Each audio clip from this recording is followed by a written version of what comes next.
going to be making a poinsettia. This particular poinsettia, though, is not on a stem. It's going to be on a flat back. I used ultra suede, but you can also use felt or anything that's fairly stable. So to start, I have already cut all my pattern pieces out, and I have also run a base stitch. The base stitch is what gives you your gathers. I use a quilt thread in the bobbin, which I'm trying to find here. And the reason I use quilt thread is that it's a little bit stronger, because once the fabric's been treated with Terial Magic, it's a little bit stiffer. So we're going to walk the gathers all the way to the end. I back tacked on one end so that we don't have to worry about losing those stitches or tying a knot. So we're going to try to gather this to about between 2 and 3 inches. The tighter you're able to gather this, the fuller the petals are going to be, or in this case, the leaves. So I'm just going to pull those. So then once I've decided they're pulled tight enough, I'm going to pull the top thread like this. Don't pull it so much that it breaks, but what it'll do is it'll pull the bobbin thread through the holes and just give you enough of a lock so you don't have to worry about tying. It's a nice tip to know. Now we're going to be using low heat hot glue, and we're going to put a little dab of glue, and we're going to bring this is on the wrong side of the fabric, we're going to bring it around so that it holds together in a circle. And this is the base of our flower. I'm now going to take the ultra suede, I'm going to put some glue on it, and I'm just going to glue that to the back side, and that'll give us a base that we're building on right there. So now we're going to go to layer 3 on the pattern, and this is the first layer of petals. And we're going to go ahead and pull this again to between 2 and 3 inches. I used 2 different fabrics for the petals, and if you can see here, I use a dark, then a light, then a dark, and then of course the gold center. And this is just the opposite of that. It's light, dark, and then light again. But you can do any mixture of fabrics you want, or it can all be the same. So let's just finish gathering this. Be fairly gentle, because once you break the thread, then you've got to, of course, take everything out and start over, which I have done many times. So don't fault yourself. It happens to everybody. We'll snip those, and once again, we'll flip it on the wrong side, put a dab of glue, fold this around, and don't worry about the low heat glue, hot glue beads, because the strings, we'll take care of them in the end. The minute they dry, they just pull off like hairs. So now I'm going to try to arrange this in such a way that a lot of the green shows, and that's a good way. That right there is perfect. So I'm just going to leave it there. I'm going to open it up, and I'm going to put glue on top of the base stitches, break away, and then press this down. Okay, now we're going to the next layer. This is the second layer. Again, find the bobbin thread, which is the quilt thread. I always use 2 different color threads so that I always know what is the bobbin, especially if you're using fabric that you can't tell the right side from the wrong side, like a batik or a Kona cotton.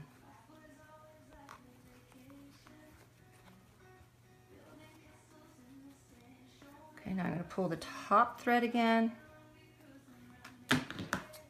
cut that, put a dab of, oops, wrong side, shouldn't matter. And again, we're going to place this on top and arrange it so that the petals alternate. You don't want them on top of each other like this. You want to alternate, because that's how it is in nature. And then we're going to place a bead of glue along the base stitching again, and then press this down.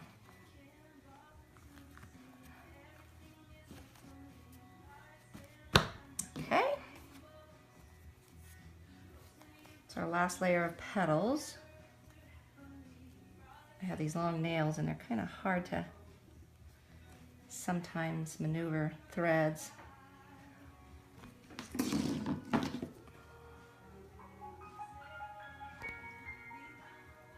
There we go. Okay. Now we're just gonna pull this down.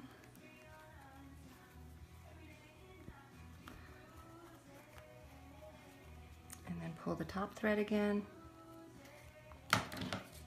Sometimes you can hear it kind of pop, but don't be expecting it, because if you pull too hard, you'll break the thread.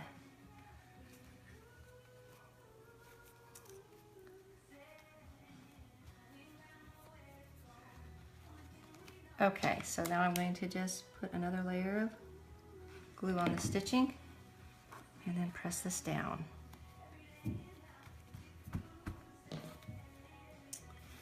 And now this is the centerpiece, and we're going to do the same thing.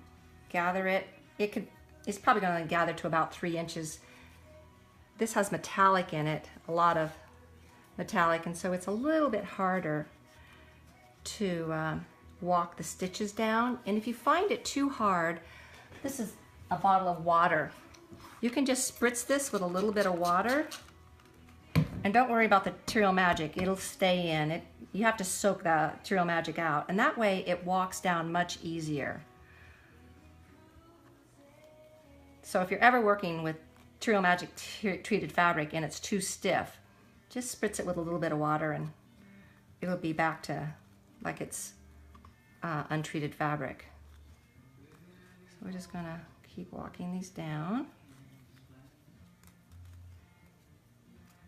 It's a little bit longer than the petals.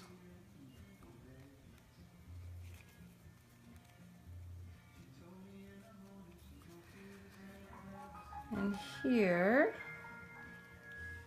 it's about 3 inches. We can pull it down a little bit more. It's really easy when it's damp. Okay, now we'll pull the top thread. And now we're going to roll this onto itself so that actually it's right side. So I'm going to put a dab of glue right on the end and then just fold it over, and that's going to give me a beginning spot. It's important to use low heat hot glue because that would have really burned just then. So now I'm just going to flatten this out and add some glue right along the stitching for about 1 inch or 2. And then I'm going to take this and just roll it, trying to keep the edges as even as possible. If it starts spiraling, you're going to get a very odd center and it's not going to look very good. So really try to keep your edges smooth. You might just want to pick it up, and there you go. I'm going to trim this thread. And then I'm going to hit this with some glue on the back side. And then we're just going to stick it right here in the center. And don't worry that it looks kind of funny sticking up like that. It's all going to change once the glue dries.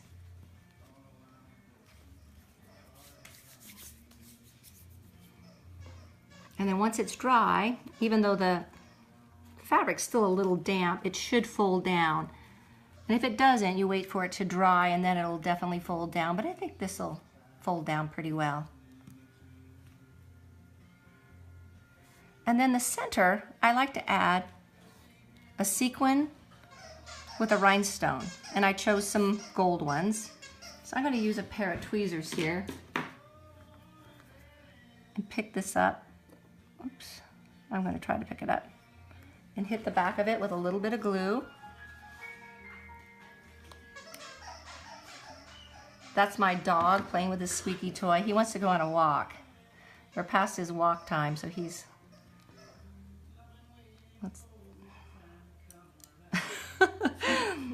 that darn glue. So I'm going to try to pick this up again and hit the back of the sequin with some glue. And then just set this in the center. Hold it down for a second. And there you are. Isn't that beautiful? And you can put Velcro on the back. You can just, I don't know, put a pin on the back. But there you go. Have fun.